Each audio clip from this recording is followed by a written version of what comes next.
What's up guys, welcome back to the channel. You're watching Tom Trips Out, and in this episode we're talking about the dual currency in Cambodia. My name's Tom, this is my trip out. Well, hey everybody, come along with me. Take a trip to a place to fight without sea. Meet people, eat food, see the joy they bring, and how much it costs to try new things. Well, come and watch me on my trip out. My name's Tom, this is my trip out. So if you don't know, Cambodia is one of the few countries where there's two currencies that circulate side by side, the US dollar and the Cambodian Riel. The US dollar dominates most transactions, and then Riel is more commonly used for, small change or very small purchases. This dual currency system makes people think differently about pricing, banking, budgeting, and even just the way they think about money in general. So today I'm going to break down how it all works, and I'll share some practical tips on how to navigate it.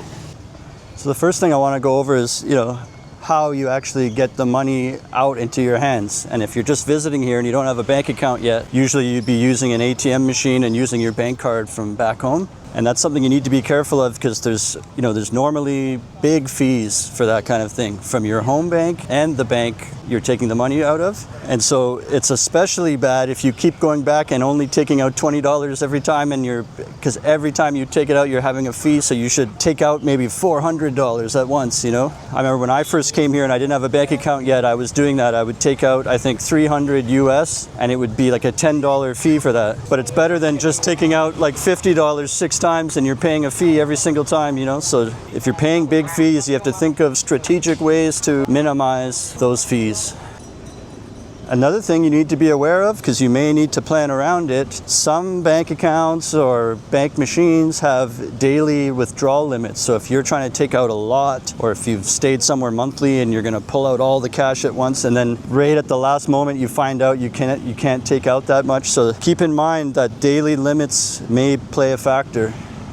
Occasionally, some ATM machines, you might see the option to withdraw in Riel. Most of the time, it dispenses US, and then you would go, break it somewhere. A good place to go if you end up with a whole bunch of $100 bills and you can't really spend that at a local street card because it's too big of a denomination. There's these financial places, and they're located everywhere, and they have a green sign they're called Wing, W-I-N-G. And they do all kinds of financial services and helping send money and different things, but they can also break big bills for you. I used to do that before I had a bank account. Beautiful day today by the river. So the exchange rate here, if you don't know, it's about every 4,000 Riel is about $1 US. And, that can slightly fluctuate. You'll see some signs that say 4,100, and that's just like another 2 cents difference or something. And so that's what you have to always be counting in your head, like dividing it by 4 or that kind of thing. So that means a very common bill here is the 1,000 Riel. It's a blue bill, and those are like having 25 cents. That's like having a quarter, because if you have 4 of those, it's $1. And then another common bill you would get in Riel is a 5,000 Riel bill, and that's $1.25. 10,000 is $2.50, and then there's a 20,000 is $5. 50,000 is $12.50. And if you kind of just remember those, then you can, when you pull one out of your wallet, it's a bit quicker. Oh yeah, those are $12.50, those are $5. And then you're not actually doing math every time, you just kind of have remembered these 5 are those amounts. Then it becomes just common knowledge. Okay, so the next point, let's talk about why does Cambodia even rely on the US dollar at all?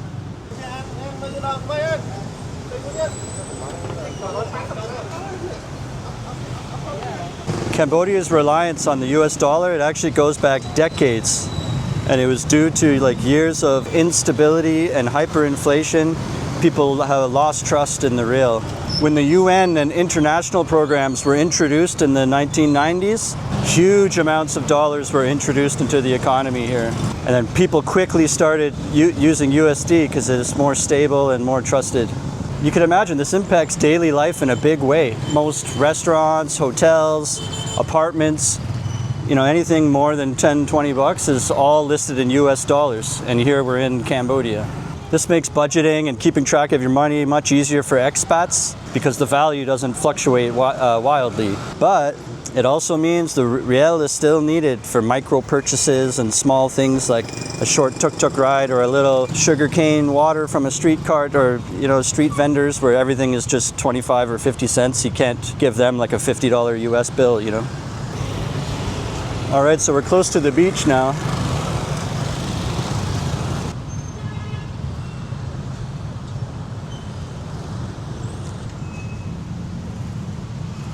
Okay, the last thing I'll talk about. Let's talk about like how daily transactions actually work. What are the things that happen to you when you're buying things, and the way you can pay for things and the way you'll receive change? Let's get into it. So if you're choosing to always use cash and you're paying with a US bill, you should be prepared to get a mix of currencies in your change you get back. So if you buy something that's like $4.50 and you pay with a 20, you might get a 10 US, and then you would get the remaining 550 in Riel. You would get 22,000 Riel and a $10 bill. And then if you're not used to that, you'd be standing there like, what is this again? And like I said, if you kind of have that memorized, like, oh yeah, so 20,000 is $5. Then you'd have two 1,000s there, and you'd be like, okay, 25 cents, 25 cents. Okay, 550, and I got the $10 bill here, 15.50. That's right. Mobile payments are very common too, and that's what I've been doing pretty much the whole time I've been here now, except for maybe the first 3-4 months before I had a bank account. In every banking app here, and I'm with ABA Bank, there's a button that says scan, and your whole phone becomes like to scan a QR code. And every vendor, even street food, any store, any shop, anything, they'll even have it hanging on a necklace or a sticker on their cart, and you could scan their QR code and just pay them directly, just like using debit right from your bank account. Then you never have to carry cash or worry about change or counting. It's just directly paid.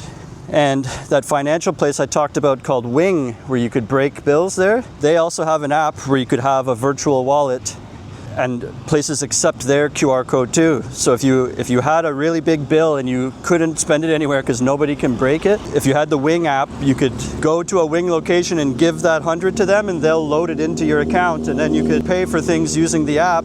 For that, you could be a tourist here. You don't have to have like an official bank account to use Wing, and they don't keep much fees.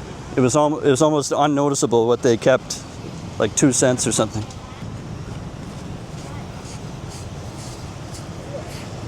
And then just some tips to be aware of or to look out for, because when you're buying something, both parties are doing a little bit of math in their head. If they have it listed in Riel and you have US bills in your hand, there could be some rounding going on. And if you're not prepared for that, or you feel really exact, you might misinterpret it like they're trying to rip you off or trick you or something, and it's just because maybe they're just counting to the next closest 1,000, which would be like a 10-cent difference. So don't be upset about that. It just makes sense so they can calculate things quickly. You shouldn't see that as a negative, oh, he's scamming me, just relax and be grateful for how cheap everything is.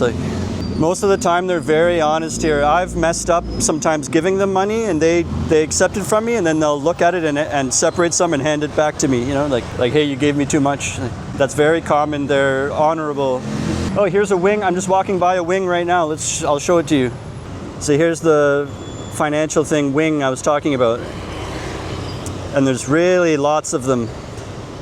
It's almost like every small pocket neighborhood would have a Wing in it. They're like a 5-minute walk apart from each other. There's so many Wings. And with the digital payments using the QR code, and vendors have a sticker, they often have 2 stickers with their name on it, and one will be a dollar sign and one will be the Riel sign. So if you're buying something very cheap, you could choose to scan the Riel one, and then there's no currency exchange happening in the background.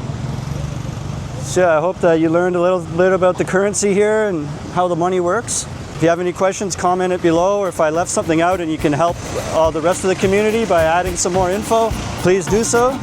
And until next time, remember, how you spend your days is the way you spend your life. It's never too late to start tripping out.